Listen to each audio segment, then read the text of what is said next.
بسم اللہ الرحمن الرحیم۔ السلام علیکم، آپ دیکھ رہے ہیں الف نیوز اور میں ہوں آپ کے ساتھ ماجد علی۔ شامل کرتے ہیں آج کی ہیڈ لائن۔ امریکی وزیر دفاع کا army chief general Qamar Javed Bajwa سے ٹیلی فونک رابطہ۔ امریکی صدر جو بائیڈن عہدہ صدارت سنبھالنے کے بعد پہلی مرتبہ روسی صدر ولادیمیر پوٹن سے ملاقات کریں گے۔ ملاقات 16 جون کو طے۔ حماس نے سیز فائر کی خلاف ورزی کی تو زیادہ طاقت سے حملہ کریں گے۔ اسرائیلی وزیر اعظم نیتن یاہو نے بڑی دھمکی دے دی۔ امریکہ کا فلسطینیوں کے لیے مقبوضہ بیت المقدس میں دوبارہ قونصلیٹ کھولنے کا اعلان۔ بھارت میں کسانوں کے احتجاج کو 6 ماہ مکمل۔ بھارتی کسان آج مودی حکومت کے خلاف یوم سیاہ منا رہے ہیں۔ عمان میں مقیم پاکستانی کارکنان کو بری خبر سنا دی گئی۔ روزگار چھن جانے کا خوف، حکومت کا بڑا فیصلہ۔ امریکہ نے اپنے شہریوں کو جاپان کا سفر کرنے سے خبردار کر دیا۔ یمن کے جزیرے پر بننے والے متنازعہ ایئر بیس نے دنیا کے لیے پریشانی پیدا کر دی۔ خطرناک طوفان یاس آج بھارتی ساحل سے ٹکرائے گا۔ پاکستان اور دنیا بھر کی خبروں سے باخبر رہنے کے لیے الف نیوز کو سبسکرائب کر لیں اور بیل آئیکن کو کلک کرنا نہ بھولیے گا۔ ناظرین، اپنی آرا کا اظہار کمنٹ سیکشن میں لازمی کیجیے گا۔ ہیڈ لائنز آپ نے جانی، اب بڑھتے ہیں خبروں کی تفصیلات کی طرف۔ امریکی وزیر دفاع نے army chief general Qamar Javed Bajwa کو ٹیلی فون کر کے موجودہ صورتحال پر گفتگو کی۔ غیر ملکی خبر رساں ایجنسی کی رپورٹ کے مطابق پینٹاگون کے جاری کردہ اعلامیے میں کہا گیا ہے کہ امریکی وزیر دفاع کی جنرل قمر جاوید باجوہ سے گفتگو بہت مفید رہی، جبکہ امریکی وزیر دفاع نے افغان امن عمل میں پاکستان کے کردار کو سراہا۔ پینٹاگون کے مطابق امریکی وزیر دفاع نے پاکستان امریکہ تعلقات کو فروغ دینے کی خواہش کا اظہار کیا، تاہم پاکستان کے لیے امریکہ کی سیکیورٹی امداد فی الحال معطل ہے۔ امریکی وزیر دفاع کا کہنا ہے کہ افغانستان سے فوجی انخلا کے بعد ہوائی اڈے کے لیے مختلف ملکوں سے بات چیت ہو رہی ہے اور افغانستان میں نگرانی کے لیے مختلف آپریشن پر غور ہو رہا ہے۔ خبر کے اگلے حصے میں بات کرتے ہیں۔ امریکی صدر جو بائیڈن عہدہ صدارت سنبھالنے کے بعد روسی صدر ولادیمیر پوٹن سے پہلی مرتبہ ملاقات کریں گے۔ دونوں ممالک کی 15 اور 16 جون کو جنیوا میں ایک سربراہی کانفرنس کے دوران ملاقات ہوگی۔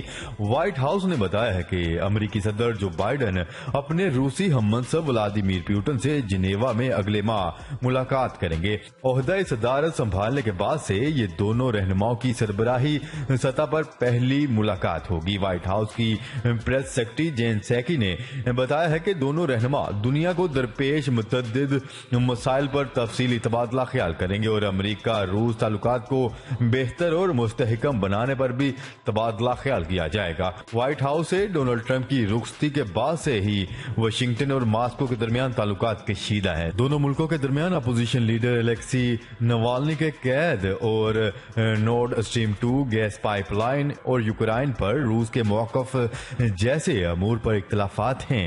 کریملن سے جاری ایک بیان میں کہا گیا ہے کہ دونوں رہنما موجودہ صورتحال اور روس امریکہ تعلقات، اسٹریٹجک استحکام سے متعلق امور اور بین الاقوامی امور کے علاوہ کرونا وائرس کی وبا کا خاتمہ کرنے نیز علاقائی تنازعات کو حل کرنے میں باہمی تعاون پر بات چیت کریں گے۔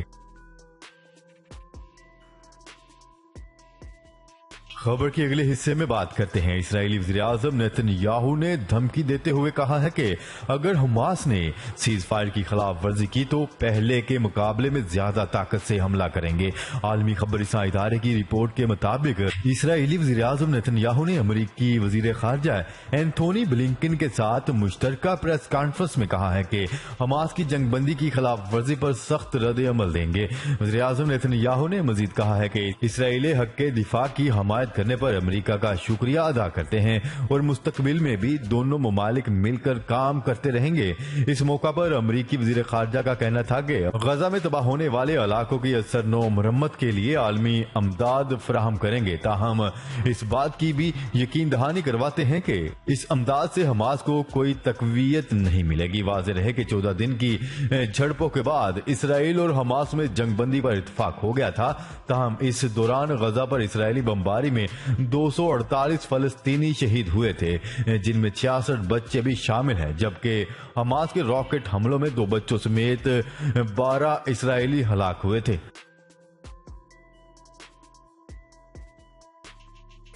خبر کے اگلے حصے میں بات کرتے ہیں امریکہ کا فلسطینیوں کے لیے مقبوضہ بیت المقدس میں دوبارہ قونصلیٹ کھولنے کا اعلان۔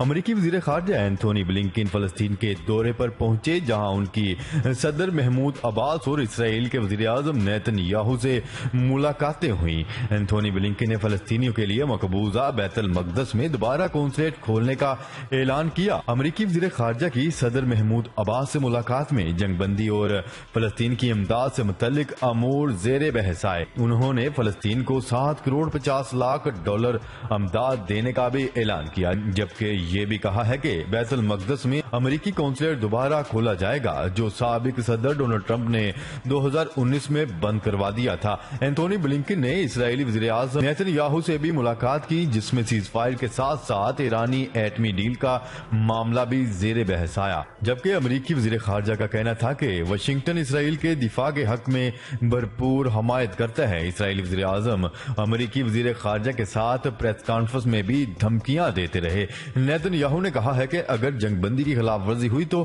اسرائیل بھرپور جواب دے گا، اور امید ہے کہ امریکہ دوبارہ ایران ایٹمی ڈیل کا حصہ نہیں بنے گا۔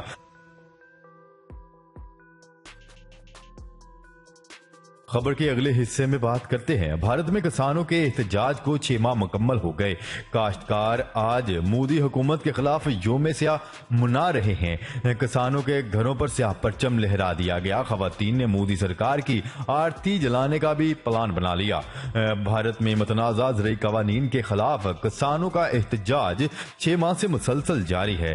آج کاشتکار مودی سرکار کے خلاف یوم سیاہ منا رہے ہیں۔ سابق کرکٹر نوجوت سنگھ سدھو نے بھی اپنے گھر پر کالا جھنڈا لہرا دیا۔ ان کا کہنا تھا کہ مودی سرکار پنجاب کی ترقی کو روکنا چاہتے ہیں۔ کسان رہنماؤں کا کہنا تھا کہ 6 ماہ کیا 6 سال بھی لگ گئے، متنازع قوانین رکوا کر ہی واپس لوٹیں گے۔ دہلی کے ارد گرد غازی پور سنگھو بارڈر اور ٹیکری بارڈر پر ہزاروں کسانوں کا دھرنا جاری ہے۔ کالے قوانین کے خلاف جاری تحریک میں خواتین کسان بھی مردوں کے شانہ بشانہ ہیں۔ بھارتی پنجاب میں خواتین نے جگہ جگہ کارنر میٹنگز منعقد کی۔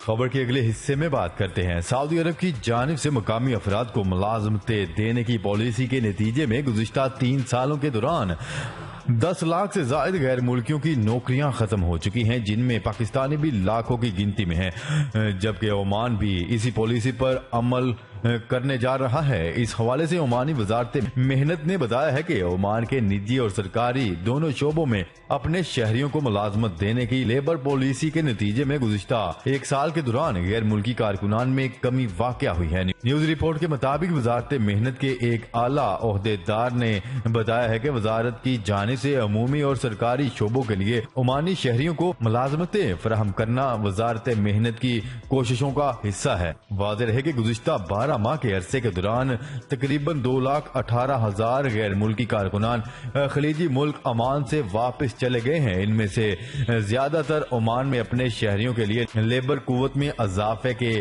حکومتی اقدامات اور فیصلوں سے متاثر ہوئے ہیں۔ خبر کے اگلے حصے میں بات کرتے ہیں امریکہ نے اپنے شہریوں کو خبردار کر دیا کہ وہ جاپان کا سفر کرنے پر احتیاط کریں، جس کی وجہ کورونا وائرس کا تیزی سے پھیلاؤ ہے۔ جاپانی حکومت کا کہنا ہے کہ اس سفری انتباہ سے اولمپک گیمز متاثر نہیں ہوں گی، جن کے آغاز میں اب 2 ماہ سے بھی کم وقت باقی رہ گیا ہے۔ جاپان میں ویکسینیشن کی سست رفتار مہم کے باوجود بین الاقوامی اولمپک کمیٹی کے مطابق اولمپک کھیل اب طے شدہ وقت پر ہی ہوں گے۔ خبر کے اگلے حصے میں بات کرتے ہیں بین الاقوامی خبررساں ادارے کی رپورٹ کے مطابق یمن کے ضلع زباب کے قریب ایشیا و افریقہ کو الگ کرنے والے سمندری راستے پر موجود جزیرے پر ایئر بیس کی تعمیر جاری ہے۔ یہ جزیرہ آتش فشاں پہاڑ کے باعث معروف ہے۔ 2 براعظموں کے سمندری راستے الگ کرنے والے آبنائے باب المندب کے کنارے پر بننے والی ایئر بیس کو جغرافی حدود کی وجہ سے انتہائی اہمیت حاصل حاصل ہے۔ مذکورہ ایئر بیس پر گزشتہ ایک سال سے پراسرار طریقے سے تعمیراتی کام جاری ہیں اور حیرت کی بات یہ ہے کہ کسی بھی حکومت یا ملک نے یہ تسلیم نہیں کیا کہ وہ اڈے کی تعمیر کر رہے ہیں۔ خبررساں ادارے اے پی کے مطابق پراسرار طریقے سے تعمیر ہونے والے ایئر بیس کے حوالے سے اب عالمی سطح پر تسلیم شدہ یمن کے حکومتی گروپ نے کہا ہے کہ آتش فشاں جزیرے پر تعمیر ہونے والے اڈے کے پیچھے متحدہ عرب امارات ہے۔ تاہم حیرانی کی بات یہ ہے کہ یو اے ای نے واضح طور پر تسلیم نہیں کیا کہ وہ مذکورہ ایئر بیس کی تعمیر میں ملوث ہے اور نہ ہی اماراتی حکومت نے خبررساں ادارے کو اس ضمن میں کوئی جواب دیا ہے۔